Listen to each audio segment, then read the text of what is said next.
Frankie Muniz. Hey, Frankie, you have a race tonight. What do you do day of a race now? What not to eat or stretch or what?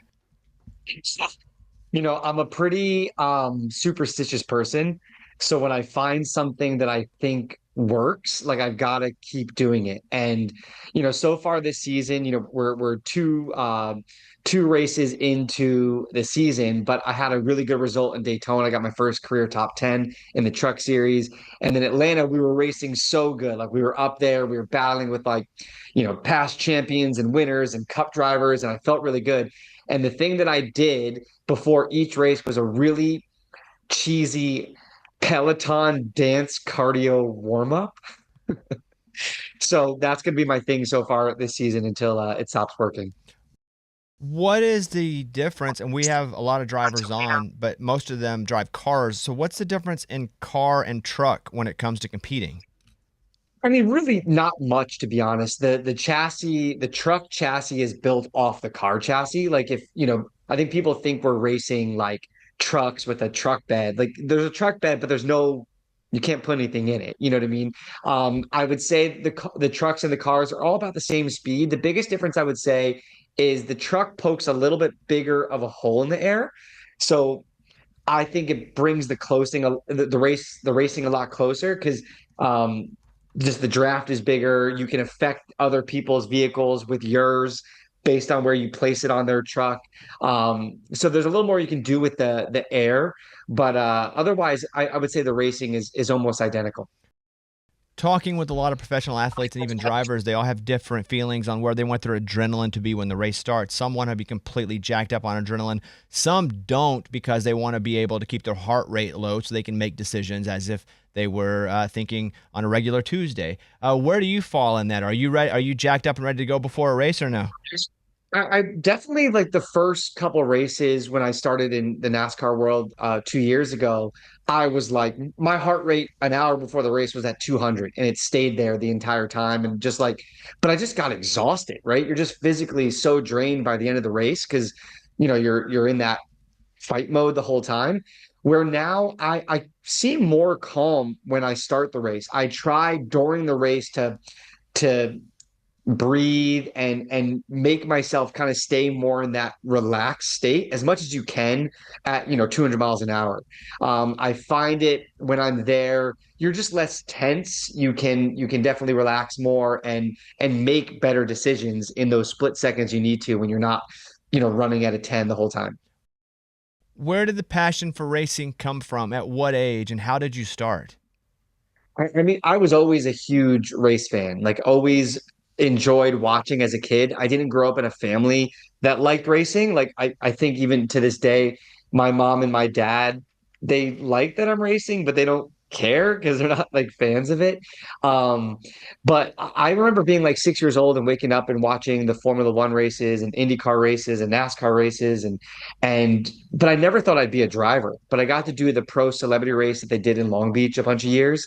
And I ended up winning that in 2004. And that was like, I can't explain to you the joy that brought me crossing the finish line first. And I was hooked. But even then, I didn't know how I'd become a professional driver. But kind of, I guess I was lucky in the sense that I got offered a test by a team. I was really fast. They signed me to a 2-year development deal. And the next thing I knew, I was a professional race car driver. So it wasn't something I like thought my whole life that I get to do.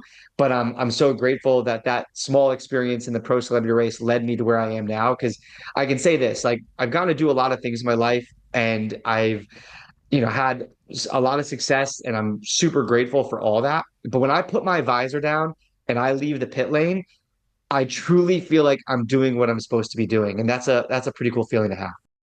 I'm a big priorities and capacity guy. And so you got to kind of select what you want to do and then how much of it can you actually give. Where in your life was that pivot point where racing became a priority that you could give capacity to and it wasn't acting and now you're committed to racing? Well, Malcolm ended in 2006, and that was my first year. 2006 was my first year as a pro driver.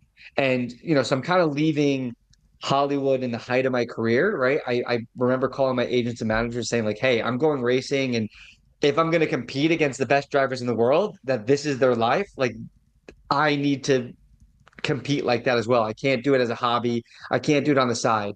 I can honestly say like racing right now is 100% my focus. I'm doing everything I can every day to be as prepared as possible. That said, we are about to start filming the Malcolm reboot during the season. I have a 3-year-old, I have a wife, I'm building a house, and I'm trying to figure out that balance. I'm trying to figure out, you know, that maybe sometimes it is okay to say no to certain things. I've never been that person. I've always been like, yeah, yeah, yeah, I'll do it. I can do that. I can do it. And just trying to make sure that I'm giving 100% to everything I'm doing, because I don't want to look back at the end of the year and go, darn, I could have tried harder, or I wish I didn't phone that in, or I'm trying to, and also still be a good husband and a good father. And it's definitely tough. I feel like life is flying by, but I also have learned in my past that when you have opportunity, like I do, like this full-time season in NASCAR, and Malcolm coming back, like those aren't things that are going to be around forever, right? So I need to make sure I take advantage of that opportunity and give it my all. Just a couple more racing questions. What is that toll on your body whenever you get out of the truck after the race? I mean, I'm definitely beyond exhausted. I mean, I train really hard. I probably work out, I don't know, like 2 hours a day. I do a lot of cardio. I'm trying to lift a lot of weights. My heart rate in the race car never really drops below 170. So, I kind of, to put it in perspective, it's like sprinting uphill for 2.5 hours in a 160-degree sauna. You know what I mean? So it's extremely mentally and physically exhausting. And I'm definitely spent. I am a lot older than a lot of the other drivers. I'm 39. Most of the guys in the truck series are 18, 19, 20. And I see them get out and they don't even have a bead of sweat on them. And I'm like, I don't get it. But it's definitely extremely physical. And that's one thing I'm really trying to focus on, is being as prepared as I can physically before I get in the car, right? So like doing whatever training I can to make sure I'm ready. So I don't want to like get towards the end of a race and be having a good run and just be like, I'm so physically exhausted, I can't turn. You know what I mean? So I'm trying to get in better shape. I read you had a pilot's license. Are you just an adrenaline guy in general, or just like a automobile? I don't even know how you compare the two. You just like to go places and things. It's funny. I don't consider myself an adrenaline junkie at all. Like I race cars. Sure, I do things that maybe people put in that category, but like I'm afraid at 39 years old to jump on a skateboard. You know what I mean? Like I don't, like I don't want to get hurt. You know what I mean? Um, I don't know. I've never skydived. I have no desire. I've never bungee jumped. When I think of things that like are adrenaline junkie things, like if I think of like a Travis Pastrana, I don't do any of those things. Any of those. The Travis Pastrana where he jumps out of the airplane with no parachute. You ever see that clip where he jumps and then they have to like catch him and then lock up with them?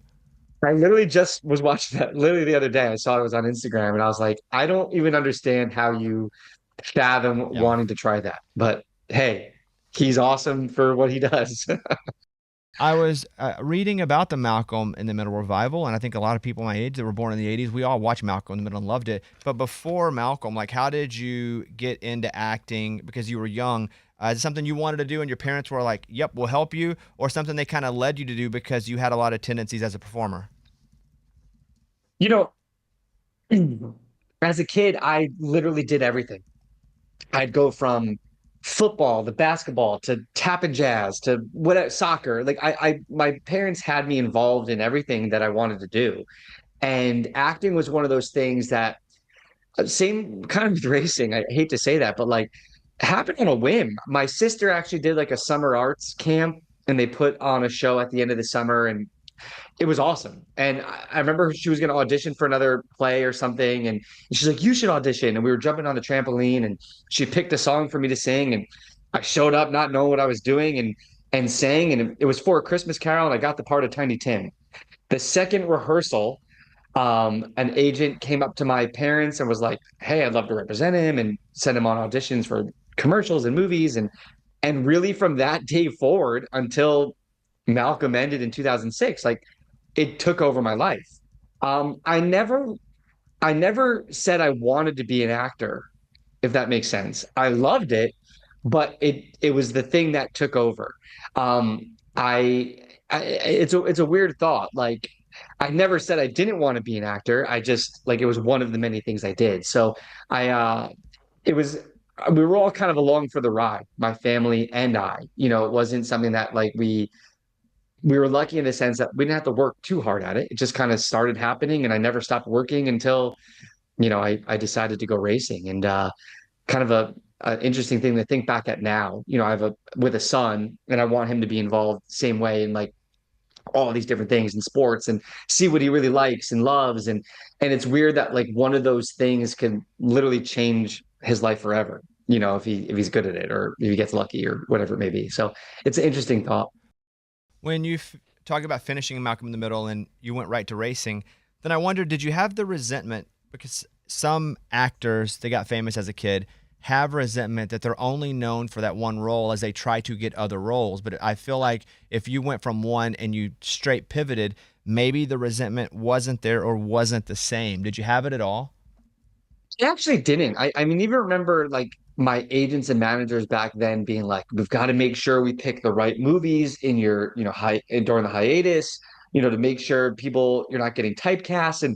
And I was always kind of like, well, I kind of just want to do the things I want to do that I think will be fun.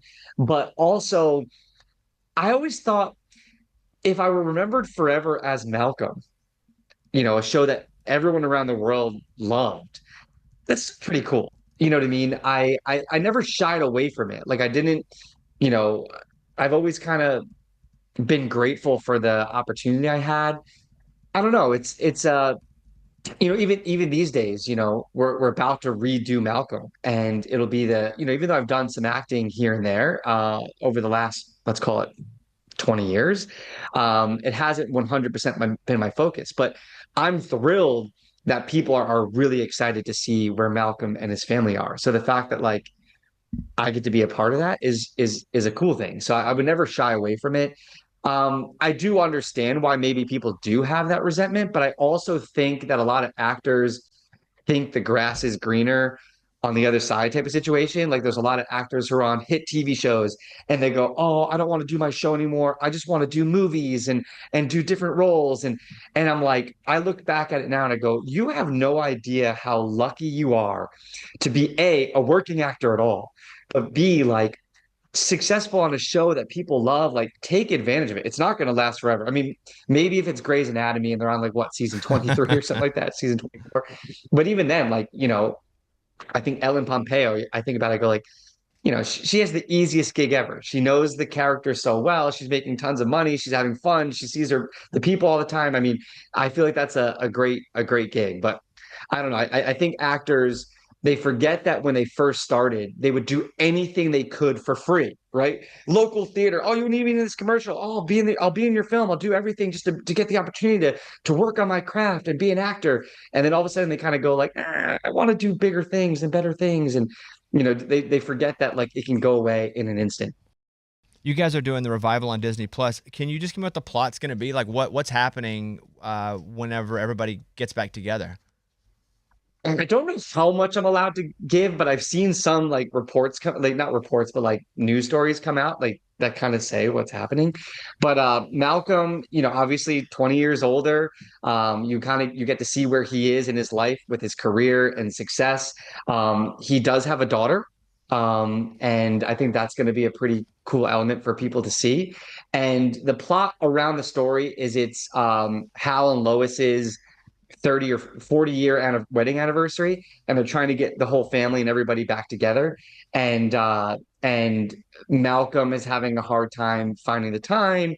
And I don't know, there's a lot of, let's call it typical Malcolm drama that ensues with the family getting back together. All right, three final questions, all completely random. One, if you are a wrestling fan, how'd you feel about John Cena's heel turn? And if you're not a wrestling fan, ignore the question. I can honestly say I haven't watched wrestling since maybe 1998. Classic. Okay, that's me. I'm the one, and I don't feel good about it. Okay, so I'll answer that question. Number two, Dancing with the Stars. I know you did the show. You finished third, so you made the finale episode. Did you feel like you would win that season while doing it? I never thought it was even a possibility. I remember starting, they asked me to do that show for 10 years. And I was like, no, I don't dance. It's not my personality, put myself out there like that. Like, I don't know. And I finally did it and I loved it. I remember like once I started realizing I didn't want it to end. So like I worked crazy, crazy hard. And I don't think anybody ever put in more time than I had at that point rehearsing. But I just had a good time. But I remember even being at the finale, like, you do the dress rehearsal and they're like in third place, and they do like a fake third place. I was like, let me know where I need to go because like obviously I don't deserve to be second or first. And I finished third. So I was thrilled to have made it to the finale because I got to, perform all the weeks that I possibly could and all the dances I possibly could.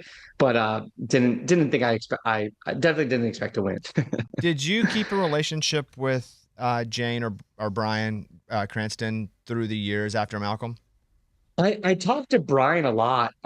He's just always been one of those people that always reaches out and checks in, and I love that about him. Like he's definitely my role model as a human in general, but especially as an actor. And yeah, he's always been so supportive of whatever it is I'm doing and shown up. I've talked to Jane a few times. I'm really excited to get back on set with everybody. You know what I mean? Because like I feel like it's like a I always explain Malcolm or like doing a show, or at least for me, like summer camp. You go, you spend all your time with everybody, you have an amazing time, you make amazing relationships, and you're like, we're gonna be best friends forever, and we're gonna write each other every single day. And then you go back to like your life and they go back to their life, and maybe you write a few times, and then you go, wait, 5 years has gone by, 10 years has gone by. Holy crap, it's been 20 years.